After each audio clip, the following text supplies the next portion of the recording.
Telluride Institute Compassion Festival and the Telluride Intermediate School for making this evening possible.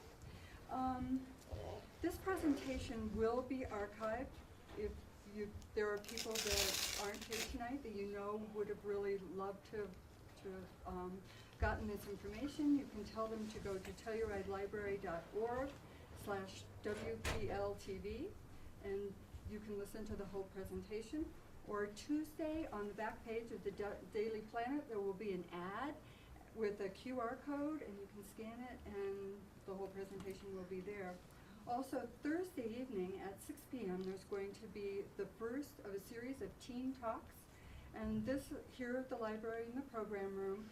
And the one this Thursday is going to be teen anxiety, and it's a collaborative work with many of the organizations in the school. So we'll hope you can join us for that. And I'd like to introduce Batya Greenwald. She's a faculty member from Passageworks. She was born and raised in South Africa. She became a teacher in Australia. She has a master's in education. She currently teaches kindergarten, but she's taught for 12 years and has taught 3rd, 4th, and 5th grade. I love in her biography where she says her work is co-creating communities in which children are empowered and thrive. Thank you so much, Batya, for coming. Thank you. I'm good, so I'm glad. A little South African, a little Australian, I apologize, a little American. I've been here for 20 years. Family in Australia, they go, "You've got such an American accent." So I think I'll begin with a passageworks story. And then as I weave that through, I will tell you about how I became part of passageworks. And we'll go from there. This is, it's going to be an introduction to the work, but I also, actually before we even begin, let's just see how many of you are parents. Just hands up. Beautiful. And how many of you are teachers? Great, okay. And how many of you have been in Telluride for 20 years or longer? Wow. And how many for 10?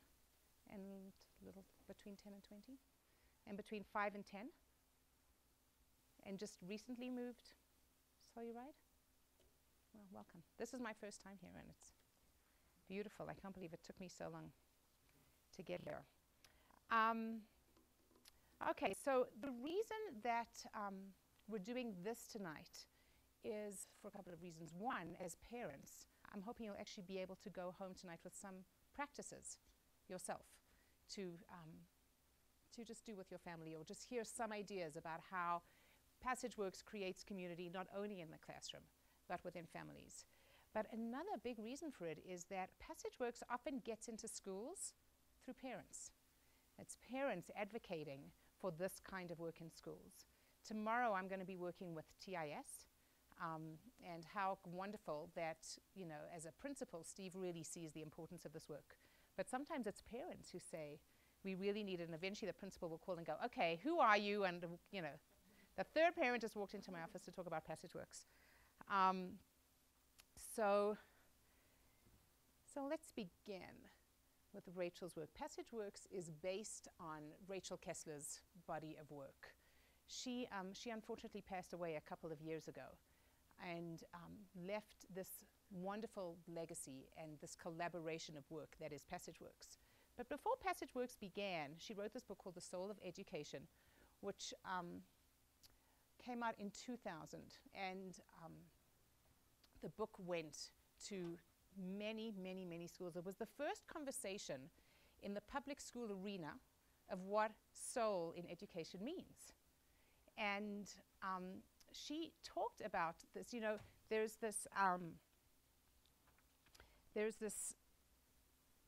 balance that she had to really walk this line.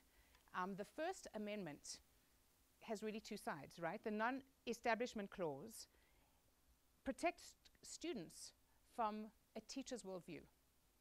So, you know, in terms of soul, like, a teacher has to be really careful to not bring his or her worldview into the classroom, which I remember when Rachel and I did a keynote a few years ago. Obama mania was happening in Boulder, and I was telling her how I really wanted to put a sticker on my car. But as a teacher, I felt like it actually wasn't my place to do so, because my role was to make sure that my families really trusted me. And I didn't know for sure what the politics were at my school. You know, I mean, you have a good sense and it's Boulder. But there's a way that as teachers we need to think about, you know, or I'm Jewish, and for Hanukkah, I don't do a celebration in my kindergarten. I'll find a Jewish parent in my class to do it, again, because I don't want, you know, from this amendment, I don't want to be coloring my students' vision because I'm their teacher who they look up to. So that's the one side of it. But the other side of it is the right of the students to express, you know, to have freedom of expression. And so Rachel really talked about that for the first time in her book, about how schools can manage these two sides. So the book was a huge success, and she was getting calls from all over the country to come and do trainings. And it was at that point in 2001 that she actually founded the Institute of passageworks, and she got people on board, she trained a number of trainers, and the passageworks model was kind of rolled out. She began working with seniors.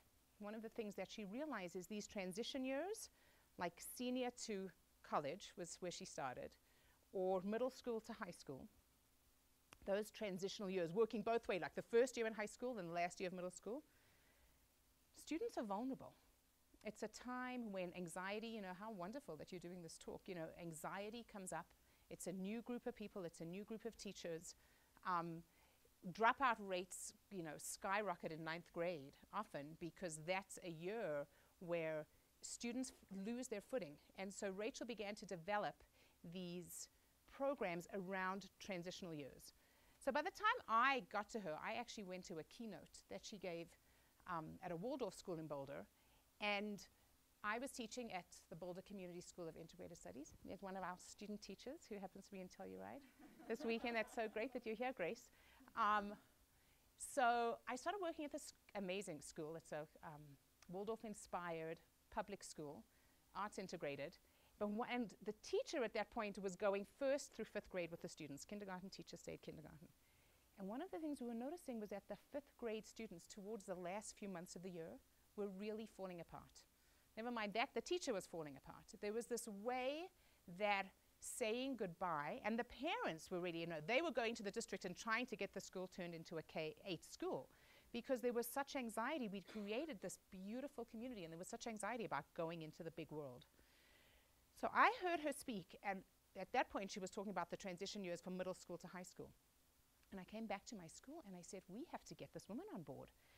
And she said, well, I haven't really done a curriculum for 5th grade, and I'm much more in the upper grades. And we said, Rachel, we'll do it with you. So we developed a passageworks curriculum for 5th grade. And so with passageworks, there are, let's see if I gave us a slide about all the different pieces that we do. There are curricular resources, you know, that's the second one down. But then there's also trainings, like tomorrow, what I'm doing with the intermediate school is just giving them practices and principles that they can integrate right into their classrooms. But there are these curriculums, so like for 5th grade, for the last 16 weeks of 5th grade, we do an hour a week where we really sit with the children and do some of the practices that we're going to do tonight. Deep listening, we sit in council with them, we talk to them about, towards the end of the 16 weeks, you know, one of our prompts in council is talk about a really hard time you had in your life and how you got through it. Just by hearing each other's stories of resilience, they begin to kind of pack that in their own suitcase and take it with them into the next stage. So all of those different pieces. The other thing that we do at the end of 5th grade is we have a witness council, and this is where parents get involved, where I would say maybe the second to last day of the school year, the children sit in a circle, the parents sit behind them, there's a talking piece, we go around the circle, the children talk about and we talk about how amazing it is that we can have all these emotions in one moment. So they talk about how they're feeling about going to middle school. And often they're really excited and really scared. So they say whatever they say, we go around the circle, and then we ask the parents to take a moment, think of their child as a little toddler and see the growth that they've made. And then the talking piece goes around the parents group, and they look at their child, and this moment really marks this moment in time about what they see in their child, this growth that they see. Rachel would always say she feels like it's a shot in the arm. You know, it's like a vaccination, an inoculation to get them to the next stage of really being seen and witnessed by their whole community.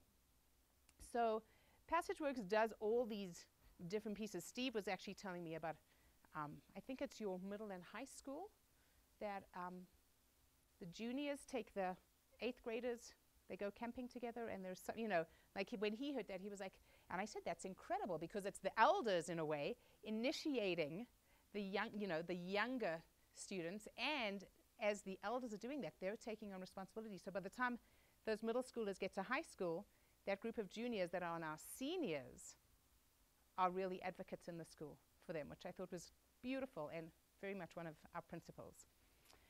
So I'm just going to go back a moment just to look at an overview of the passageworks approach. So there's 3 different areas.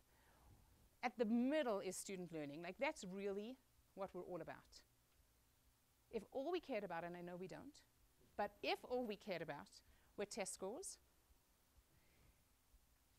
our belief is that having a social emotional approach in the classroom, having children feel safe, is what is really going to get to their learning.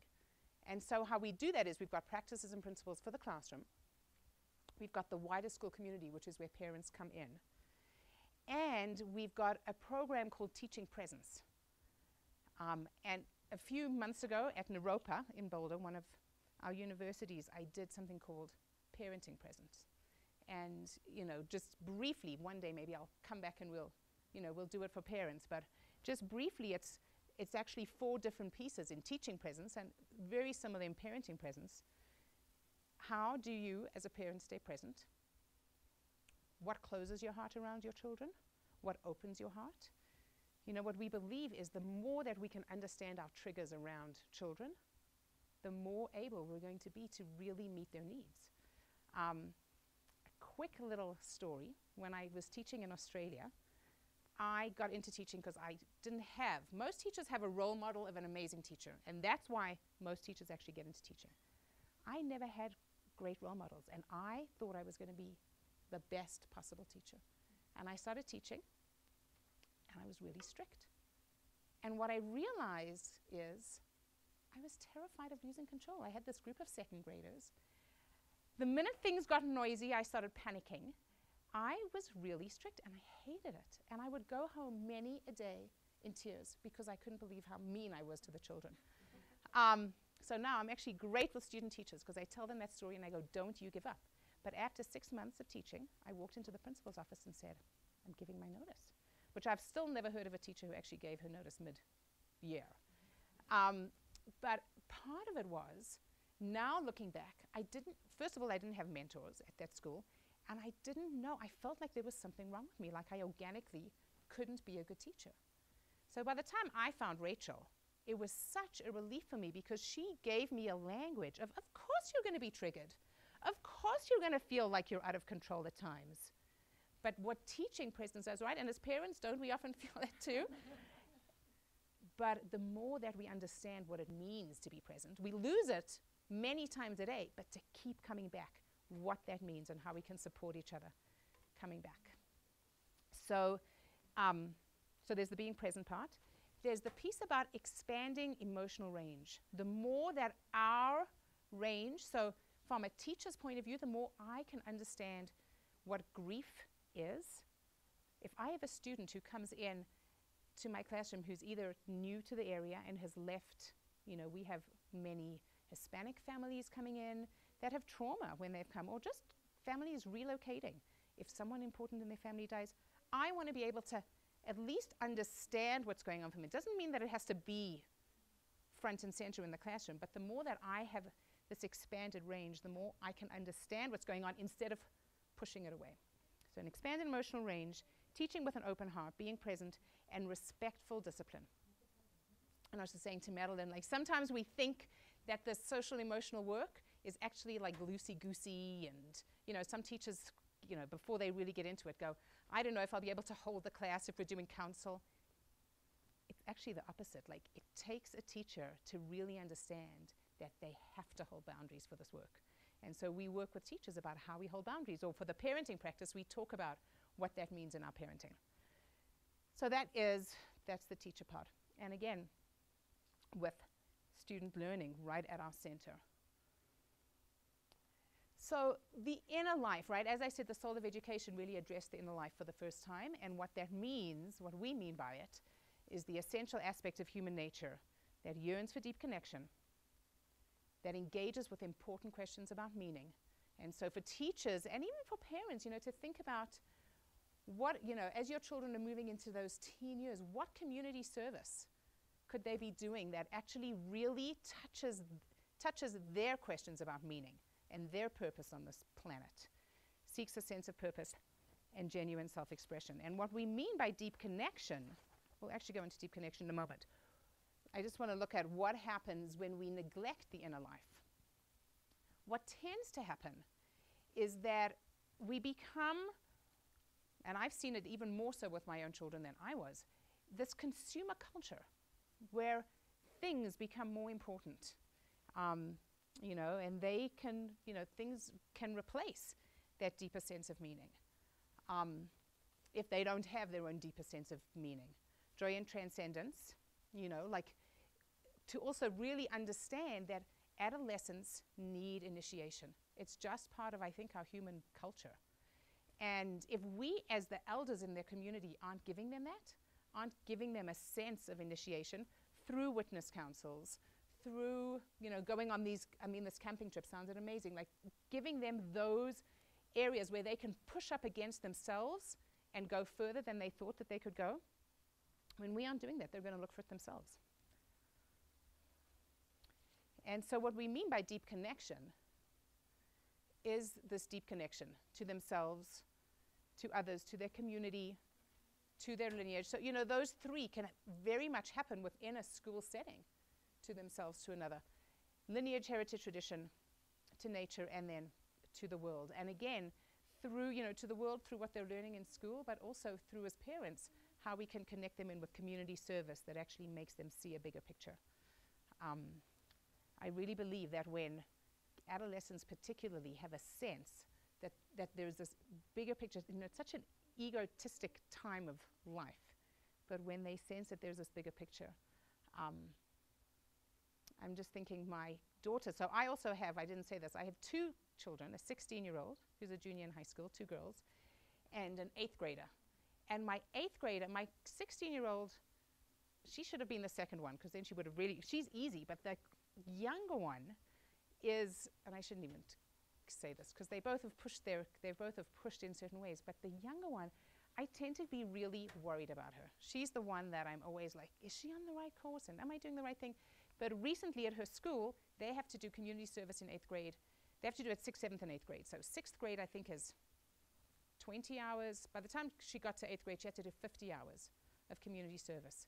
And one of the things that she and I have done over the last few years is once a month on a Sunday morning at 5:30 a.m., we go to the homeless shelter, and that's like 3 hours of her community service each time, and she makes breakfast, and we feed the homeless. So she decided that she was going to do this fundraiser. She and her girlfriend called around. They found a place. The place that they found was actually so excited that these young kids wanted to do it that they landed up finding a DJ, and they got the food donated. It was a big catering place. And they had this incredible, incredible party. But one of the things that I realized afterwards is there's a way that my worry, my anxiety about Noah, my younger one, just lessened after that. And it's partly because it wasn't me who was being the good mom, kind of setting things up for her. She went out in the world and did this. And it was great that her school had the requirement that she had to do it, but she certainly didn't have to go and do this big fundraiser. They raised $2,000. They were in the paper. I mean, it was this big thing. But for her, more than anything, just the sense of satisfaction that she got, that she's connected to something bigger, not just to Facebook. That's a whole nother story. So one of the things that I would love us to do right now is actually practice one of the practices of passageworks. So I'll tell you a little bit about it. It's called the deep listening practice. So there's two components. There's deep listening, which is different than active listening. So active listening is like, you know, if you're talking to me and I'm, tell me more about that, right? You're listening, but you're leading the conversation a little bit. Deep listening, it's just a fun thing to try because active listening works well too. But what deep listening does is it actually really allows the speaker to go in the direction that they want to go. So you're not saying anything. I mean, you're definitely present and you're looking at them, and you might do a head shake. You'll see how it feels, what feels real and authentic, but you're really deeply listening. And then if you're the speaker, and you'll take turns, and if you're the speaker, then your job is to try and not prepare. It doesn't have to be anything profound, but you're just trying to kind of really check in. Okay, well, what do I want to say about this? And then if there's silence, let there be silence. Because sometimes out of the silence, another thought arises that you wouldn't even have got to if you didn't have that silence there. So are you all ready to try it? Okay, so I'm going to put you into pairs, and then I'm going to put up the prompt, and we're going to go from there. You're going to have 2 minutes each. Oh, you know what I wanted to do? I wanted to bring my little gong. What I'm going to do is at the end of 2 minutes, we might hear our little buzzer go off. I'm going to raise my hand. And if anyone sees me raise my hand, if you would just raise your hand too, and then everyone will notice, okay, hands are raised. You know, as the kindergartners like to say, oh, when the hand goes up, the mouth goes